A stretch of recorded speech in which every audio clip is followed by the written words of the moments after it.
ಮಾಡಬೇಕಾದ್ರೆ ಆ ಇಲಾಖೆಯಿಂದ ಬಂದು ಇಲ್ಲಿ ಘನತ್ಯಾಜ್ಯ ನಿರ್ವಹಣೆ ಹೇಗೆ, ದ್ರವತ್ಯಾಜ್ಯ ನಿರ್ವಹಣೆ ಹೇಗೆ, ಎಲ್ಲಿ ಜಾಗ ಏನು ಅಂತ ಎಲ್ಲ ಗುರುತು ಮಾಡಿ ಹೋಗಿ ನಂತರ ಅನುಮೋದನೆ ಕೊಡ್ತಾರೆ. ಆ ಹಳೆ ಗುರುತು ಪ್ರತಿಭಟನೆ ಮಾಡಿ ಮನವಿ ಕೊಟ್ಟು ಎಲ್ಲ ಕ್ಯಾನ್ಸಲ್ ಆಗೋದು ಹೋಗಿದ್ದಾರೆ. ಅಲ್ಲಿಂದ 1 ಕಿಲೋಮೀಟರ್ ಇರೋದು ಅಲ್ಲಿಗೆ. ಇಲ್ಲಿ ನೀರು ಸಿಂಕ್ ಆಗುತ್ತೆ ಅಂತಂದರೆ ಅಲ್ಲಿ ಸಿಂಕ್ ಆಗೋದಿಲ್ಲ. ಯಾವುದೇ ಕಾರಣಕ್ಕೂ ಎಂಥ ಸರ್ವೆ ಮಾಡಿದ್ರು ಅದು ಎಲಿಜಿಬಿಲಿಟಿ ಆಗಲಿಕ್ಕೆ ಸಾಧ್ಯನೇ ಇಲ್ಲ. ಒಂದು 500-600 ಮೀಟರ್ ದೂರದಲ್ಲಿ ಸಮುದ್ರ ಇದೆ. ಯಾವಲ್ಲೋ ಇದನ್ನ ನಿಮ್ಮನ್ನ ಇದು ನೀವು ಸರ್ವೆ ಬಂದಾಗ ನೆಕ್ಸ್ಟ್ ನಾನು ನಿಮ್ಮನ್ನು ಭೇಟಿ ಮಾಡಿದ್ದೀನಿ ಸರ್. ಇದು ಮೇಡಮ್ ಓಕೆ ಅದು ಒಪ್ಕೊಂಡಿದ್ದಾರೆ. ಆ ನಂತರ ಮತ್ತೆ ಇಲ್ಲಿ ಒತ್ತಡಕ್ಕೆ ನೀವು ಯಾರ್ಯಾರ್ದು ಬಂಡವಾಳಶಾಹಿಗಳದ್ದು ಯಾರ್ದೋ ಮನೆ, ಈಗ ನಿಮ್ಮ ಬೀದಿಯಲ್ಲಿ ಒಂದು ಮನೆ ಇದೆ ಸರ್, ಯಾರ್ದು ಕೂಡ ನಮ್ಮ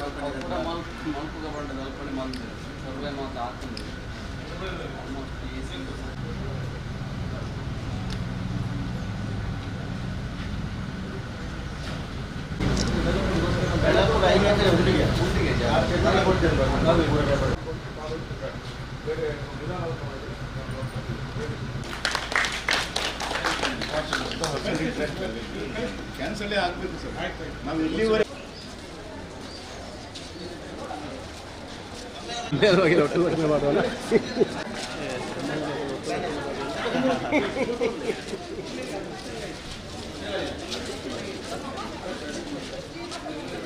ಪುರುಷ ಪುರುಷ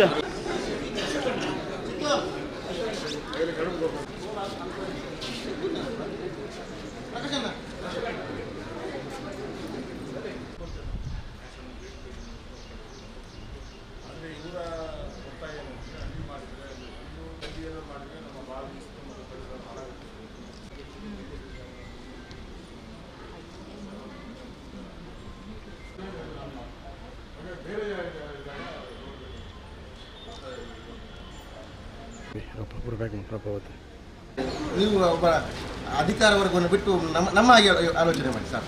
ನಮ್ಮ ರೀತಿ ಆಲೋಚನೆ ಮಾಡಿ ನಾವೇನು ಮಾಡಲಿಕ್ಕೆ ಸಾಧ್ಯ ಇದೆ? ನಮಗೆ ಪ್ರತಿ ವರ್ಷ ಬಂದು ಪ್ರತಿಭಟನೆ ಮಾಡೋದೇ ಆಯಿತು. 24 ವಾರ್ಡ್ ಇದೆ. ಕಾಪುವಿನ ಖಾಲಿ ಕಾಪು ಪೇಟೆಯದು ಮಾತ್ರ. ನಾನು ಅಪ್ ಟು K1 ಹೋಟ್ಲಿಂದ ಅಪ್ ಟು ಇಲ್ಲಿ ನಮ್ಮ ಪೋಲಿಪು ಮಸೀದಿ ಏನಿದೆ ಇಲ್ಲಿ ಅಲ್ಲಿವರೆಗೆ ಇರುವಂಥ ಕಟ್ಟಡಗಳದ್ದು, ಬಿಲ್ಡಿಂಗ್ನದ್ದು, ರೆಸಿಡೆನ್ಸ್ ಕಾಂಪ್ಲೆಕ್ಸದ್ದು, ಕಮರ್ಷಿಯಲ್ ಕಾಂಪ್ಲೆಕ್ಸದ್ದು ಇಷ್ಟು ಕಡೆಯ ನೀರನ್ನು ಬಿಡಲಿಕ್ಕೆ ಕಾಪು ಪೇಟೆಯಲ್ಲಿ ಜಾಗ ಮಾಡಬೇಕು ವಿನಃ ಇವರು ಯಾವುದೇ ವಾರ್ಡಿಗೊಂದು ಹಾಕಿದರೆ ಅದಕ್ಕೆ ಅರ್ಥ ಇದೆ.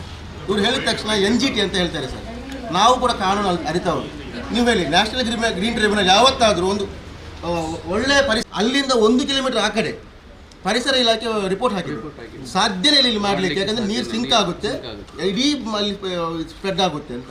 ಒಂದು ಎರಡನೇದಾಗಿ ಇವ್ರಿಗೆ ಮಾಡಿರೋ ಪ್ರಾಜೆಕ್ಟ್ ಇದ್ದಾರಲ್ಲ, ಅಲ್ಲಿ 2 ಕೈ ಅದಕ್ಕೆ ಮಾಡುವ ಜಾಗದಿಂದ. ಒಂದು ಲೆಫ್ಟ್ಗೆ ಆದರೆ ಉಚ್ಚಿಲ ಅಲ್ಲಿ ದೋಣಿ ಎಲ್ಲ ಇದು ಮಾಡ್ತೀವಲ್ಲ ಅಲ್ಲಿ ಹೋಗುತ್ತೆ. ರೈಟ್ ಆದರೆ ಈ ದೀಪಸ್ತಂಭ ಇದೆಯಲ್ಲ ಅಲ್ಲಿ ಎಕ್ಸಿಟ್ ಆಗಬೇಕು. ಇಲ್ಲ 23 ವಾರ್ಡಲ್ಲಿ ಸರ್ ಕಾಪು ಪೇಟೆ ಒಂದು ಬಿಟ್ಟು ನಾನು ಮೊನ್ನೆದನ್ನು ಹೇಳಿದ್ದೀನಿ. ಕಾಪು ಪೇಟೆ ಒಂದು ಬಿಟ್ಟು ಬೇರೆ ಯಾವುದೇ ವಾರ್ಡಿನಲ್ಲಿ ಈ ಕೊಳಚೆ ನೀರು ಸಮಸ್ಯೆ ಇದೆ ಅಂತ ಪ್ರೂವ್ ಮಾಡಿ. ಅದು ಕೂಡ ಇವರಿಗೆ ನಿಮ್ಗೆ ಗೊತ್ತಿದೆ, ಬೆಳಪುವಿನಲ್ಲಿ 5 ಎಕರೆ ರಿಸರ್ವ್ ಆಗಿದೆ, ಅಲ್ಲಿಗೆ ಹೋಗುದಿಲ್ಲ ಇವರು. ಮತ್ತು ಪುರಸಭೆ ಮಾಡುವಾಗ ಅದು ನಮ್ಮಲ್ಲಿ ಕುದುರೆ ಕೂಡು ಅಂತ ಹೇಳ್ತಾರೆ. ಮೊದಲು ಪೈಪ್ಲೈನ್ ಮಾಡಿದ್ದಾರೆ, ಮತ್ತೆ ಜಾಗ ಹುಡ್ಕೋಬೋದು, ನಾವು ಅಲ್ಲಿ ವಿರೋಧ ಬಂದು ಮೊದಲು ಜಾಗ ಹುಡುಕಿ ಮಾಡಿದ ಮೇಲೆ ಮತ್ತೆ ಪೈಪ್ಲೈನ್ ಅದು ಪ್ರೊಸೀಜರ್ ಅದು. ಯಾಕಂದರೆ ಡೌನ್ ಸ್ಟ್ರೀಮ್ನಲ್ಲಿ ಹೋಗ್ಬೇಕು, ಅದು ಯಾವುದು ಪೈಪ್ಲೈನ್ ಹೋಗಬೇಕು, ಡೌನ್ ಸ್ಟ್ರೀಮ್ ಹೋಗಬೇಕು. ಅವಾಗ 2015 ಅವಸರ ಮಾಡಿ ಯಾರನ್ನೂ ಓಲೈಕೆ ಮಾಡಲಿಕ್ಕೆ ಮಾಡಿ ಈಗ ಏನಾಗಿದೆ, ಈಗ ಬಂದು ಪೈಪ್ಲೈನ್ ಎಲ್ಲ ಅರ್ಧದಲ್ಲಿ ಹಾಕಿ ಆ ದುಡ್ಡು ಹೋಯ್ತು, 70 ಲಕ್ಷ ರೂಪಾಯಿ ಹೋಗಿದೆ, 2 ಪ್ರಾಣ ಹೋಗಿದೆ. ಎಲ್ಲ ಏನಾಗ್ತದೆ ಅವರು ನೋಡಿ, ಅಲ್ಲಿ ಏನು ಸುತ್ತಮುತ್ತ ಒಂದಷ್ಟು ಕೆರೆ ಇದೆ, ಒಂದಷ್ಟು ಬಾವಿ ಇದೆ, ಇಡೀ ಏರಿಯಾ ಪೊಲ್ಯೂಟ್ ಆಗ್ತದೆ. ಆ ಕಾರಣಕ್ಕೋಸ್ಕರ ಖಂಡಿತ ನಾನು ಶಾಸಕನಾಗಿ ಧೈರ್ಯವಾಗಿ ಹೇಳ್ತೇನೆ, ನಾನು ನಿಮ್ಮ ಜೊತೆ ಇರ್ತೇನೆ. ಯಾವುದೇ ಕಾರಣಕ್ಕೂ ಸರ್ಕಾರಕ್ಕೆ ನನ್ನ ಭವನ ಇತ್ತು, ನಿಮ್ಮ ಭವನ ಸರ್ಕಾರ ಕೆಲಸ ನಾನು ಮಾಡ್ತೇನೆ. ಮತ್ತು ಆಗುದಿಲ್ಲ, ಮತ್ತು ಬೇರೆ ಜಾಗ ಅಲ್ಲಿ ಬೆಳಪು ಜಾಗ ಹೋಗಿ ನೋಡ್ಕೊಂಬನ್ನಿ ಅಲ್ಲಿ ಯಾರು ಕಾಸ್ಟ್ ಜಾಸ್ತಿ ಆದರೂ ಪರವಾಗಿಲ್ಲ. ನಾನು ಯಾರಿಗೆ ಸರ್ಕಾರದ ಮಟ್ಟದಲ್ಲಿ ಮಾತಾಡೋಣ. ಅವರು ನಿನ್ನೆ ಕೂಡ ಹೇಳಿದರು ಜಾಗ ನಾನು ಕೊಡ್ತೇನೆ ಅಂತೇಳಿ ಇದು ಮಾಡಿದ್ದಾರೆ. ಹಾಗಾಗಿ ಅದು ತುಂಬ ಡಿಸ್ಟೆನ್ಸ್ ಏನಾಗುದಿಲ್ಲ, ಇಲ್ಲಿಗೆ ಅಲ್ಲಿಗೆ ಸ್ವಲ್ಪ ಜಾಸ್ತಿ ಡಿಸ್ಟೆನ್ಸ್ ಆಗ್ತದೆ.